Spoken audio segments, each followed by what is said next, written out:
আসসালামু আলাইকুম। দীর্ঘ ১ মাস সিয়াম সাধনার পরে ফিরে আসছে আমাদের জীবনে ঈদ উল ফিতর। পবিত্র রমজান মাস আজ শেষ দিন। ঘরমুখো মানুষ ঘরে ফিরছে নারীর টানে আপনজনের সাথে পবিত্র ঈদ উল ফিতর উদযাপন করতে।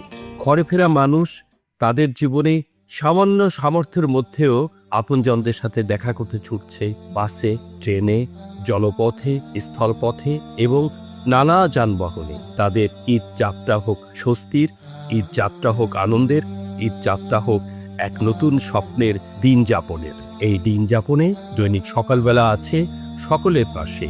দৈনিক সকালবেলা প্রত্যেকের যাত্রাকে শুভ কামনা করছে। দৈনিক সকালবেলা আছে বাংলার ঘরে ঘরে প্রতিটি মানুষের সাথে। প্রতিটি মানুষের ঈদ যাত্রা হোক আনন্দঘন এবং স্বপ্ন জোড়ানোর প্রত্যাশা। প্রত্যেকের স্বপ্ন হোক আনন্দঘন দিন, ঈদের দিন। এই ঈদের দিন উদযাপনে এই যে ছুটে চলা, এই ছুটে চলাকে আমরা অভিনন্দন জানাচ্ছি। ধন্যবাদ সবাইকে।